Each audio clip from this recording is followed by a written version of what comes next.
Hi, I'm Jack Kelley from www.gracethroughfaith.com, and welcome to this CD on the authenticity of the Bible. You know, of all the so-called holy books, only the Bible authenticates itself. It does so through what we call predictive prophecy, and it works like this. Only God knows the end from the beginning, and to help us learn to believe Him, He told us ancient people things that hadn't happened yet. Then when they came to pass just like He said they would, He had them document everything and preserve it for future generations. We call this documentation the Bible, which by many accounts consists of nearly 40% predictive prophecy, some fulfilled and some still to come. When asked what work God requires of us, Jesus replied, "The work of God is this, believe in the one He has sent." That's from John 6:28 and 29. Because He's told us so many things in advance and has always been right, He expects us to believe Him. His view is that He's proven Himself so far beyond any reasonable doubt the people who say they don't believe in Him are really being disobedient by refusing to believe. And belief is a requirement. That's why the New Testament, the Greek word translated unbelief, also means disobedient. The Old Testament is so chock full of the proof of God's existence, there's simply no justification for unbelief.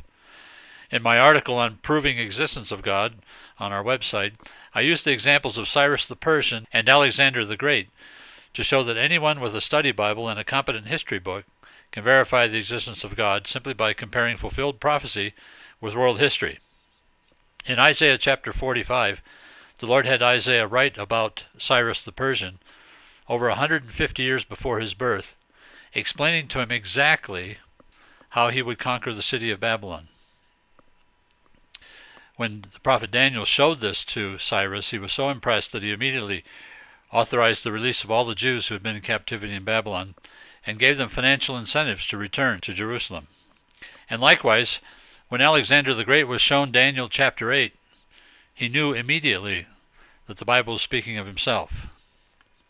Now Daniel had written chapter 8 about 200 years before Alexander was born, and yet Alexander saw with certainty that the Bible was describing him and his life. The fool says in his heart, "There is no God." And that's a quote from Psalm 14:1. And you know, only a fool can say that. But even a fool can't say it logically with his mind because there's just too much evidence to the contrary. He has to say it emotionally in his heart. Foolish opinions based on emotion don't need to be true. So what's the point?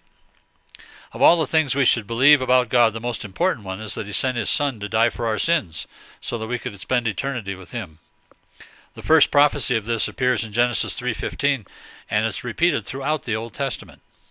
But can we prove beyond a reasonable doubt that He's done this? After all, He's asked us to risk our entire eternity on this issue alone. And by the time we find out for sure if He was telling the truth or not, it'll be too late. We'll be dead. So it's pretty important that we know for certain.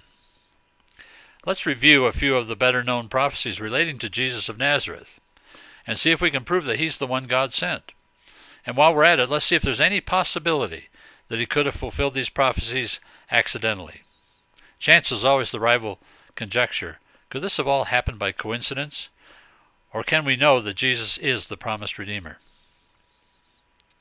By the way, all the prophecies we'll be looking at are from the Old Testament.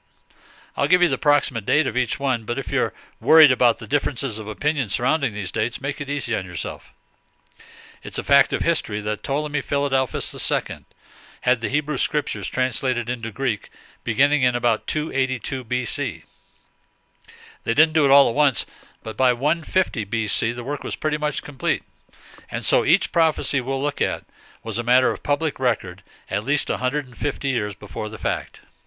With that, let's get started.